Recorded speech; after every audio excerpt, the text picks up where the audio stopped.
Շնորհակալություն, հարցս ուղղում եմ Հայաստանի Հանրապետության վարչապետ Նիկոլ Փաշինյանին, պարոն վարչապետ, վերջին շրջանում շատ է քննարկվում Հայաստանի կառավարություն եւ եկեղեցի հարաբերությունները եւ մասնավորապես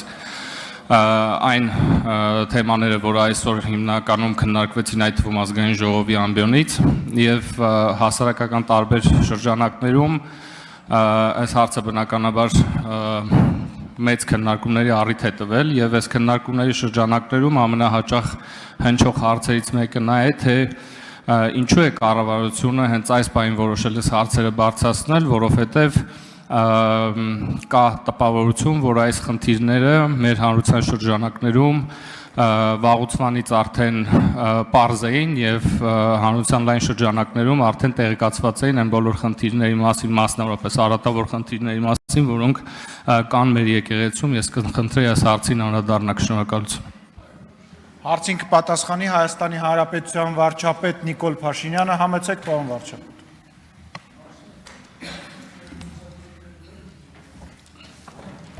Շնորհակալ եմ պարոն Աղաջանյան հարցի համար։ Այսօր իրականում լրագրողների հետ զրույցի ընթացքում նրանք նույնպես տվեցին այդ հարցը, թե ինչու հիմա, երբ այդ ամենը բոլորը գիտեին, ես ձեզ էլ պիտի խոստովանեմ, որ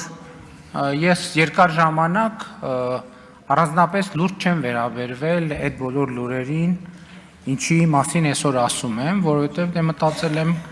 մանավանդ այսօր մամուլում ինչի մասին ասես, ինչ ասես գրում են եւ ես չեմ մտածել, որ դա նման բան ընդհանրապես հնարավոր է, որքան էլ դա միամիտ հնչի եւ պիտի ասեմ նաեւ, որ իմ լրագրողական գործունեության ընթացքում էլ ես չգիտեմ ինչպես է դա պատահել, բայց ես այդ թեմաների հետ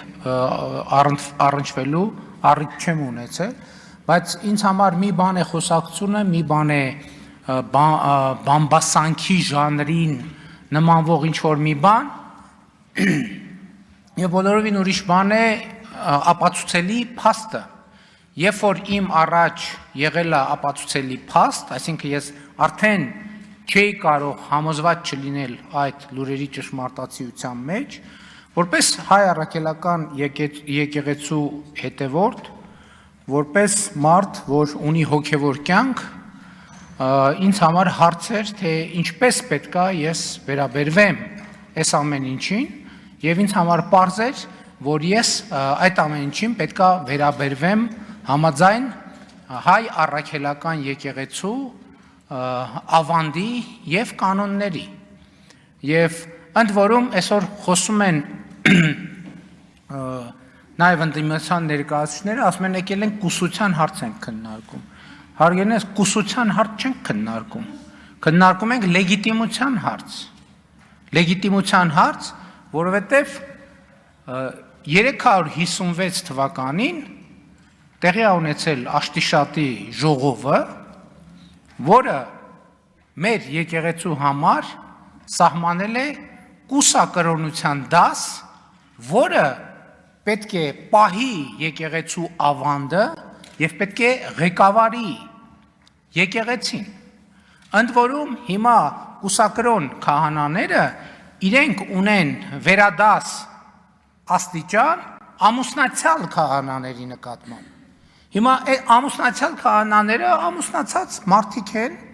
եւ այսինքն ոչ մի վերապահում նրանց չկա, որովհետեւ իրենք իրենց ուխտը չեն խախտել։ Բայց այստեղ հարցը հետեւյալն է, եթե նրանք մի մասը դե ֆակտո ամուսնացած է եւ այլն, եւ կուսակրոնության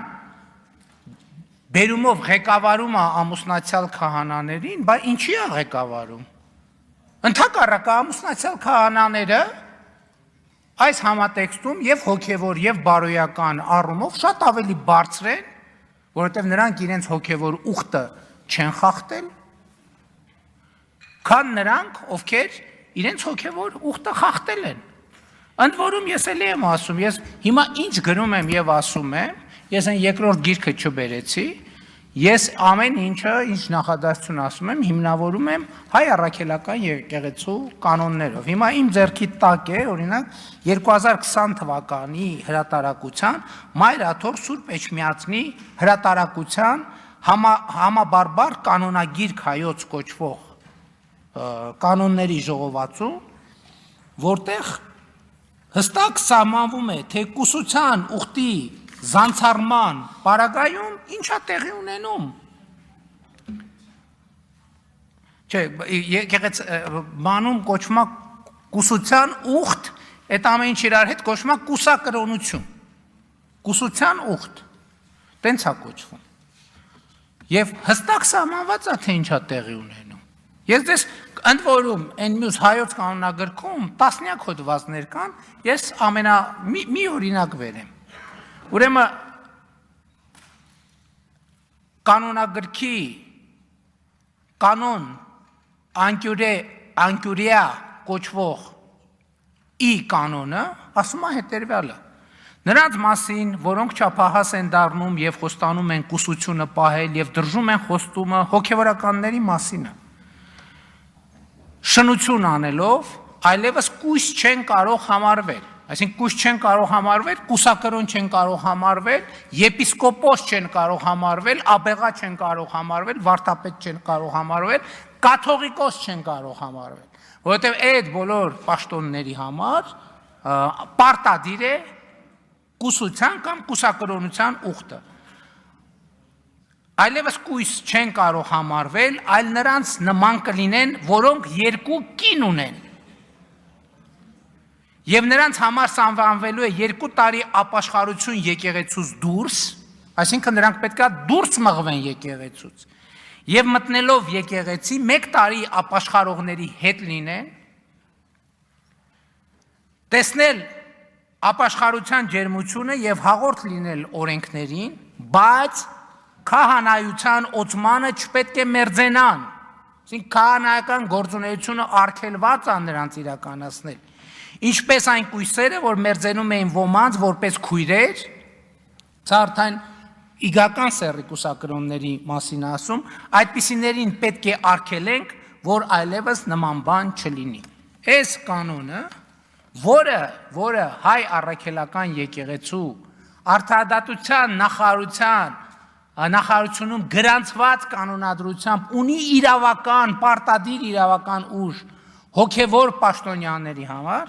տեսեք ես 5-4 դարի գիրք չեմ բերել, 2020 թվականի Մայրաթոր Սուրբ Էջմիածնի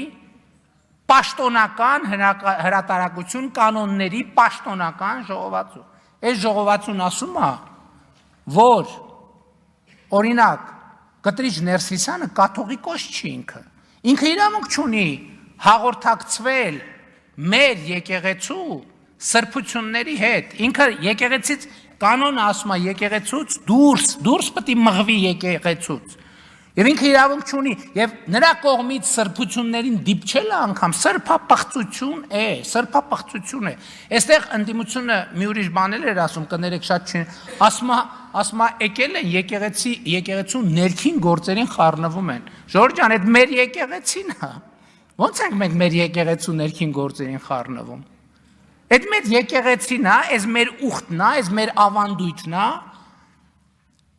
եւ կոնկրետ Կտրիչ Ներսիսյանը եկեղեցու իրավական պարտադիր ուժ ունեցող օրենքի համաձայն ինքը եկեղեցուց դուրս է, արձագանքեք։ Համեցեք, արձագանք։ Շնորհակալություն, պարոն վարչապետ, եւս մեկ հարց, մեր ընդդիմախոսները հաճախ այս քայլերը եւ այս հարցադրումները կապում են եկեղեցու քաղաքականությամբ զբաղվելու համատեքստում իրենց բնորոշմամբ ռեպրեսիաների, կառավարության կողմից իրականացված ռեպրեսիաների տեսքով եւ ես անկեղծորեն նաեւ ինքս կուզեի այդ համատեքստում մեր կողմից այդ հարցը բարձրացնել, իսկ ընդհանրապես Արդյոք եկեղեցին իրավունք ունի ծավալել այն գործունեությունը, որը վերջին 1 եւ ավելի տարիների ընթացքում ծավալում է եւ մանավանդ այն համատեքստում, երբ մեզ մեղադրում են հակասահմանադրական ընդհուպ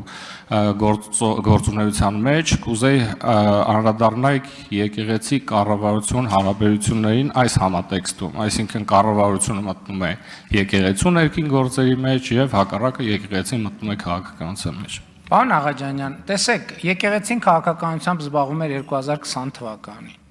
Եկեղեցին քաղաքականությամբ զբաղվում էր 2021 թվականին։ Եկեղեցին քաղաքականությամբ զբաղվում էր 2022 թվականին։ Եկեղեցին քաղաքականությամբ զբաղվում էր 2023 թվականին։ Եկեղեցին քաղաքականությամբ զբաղվում էր 2024 թվականին։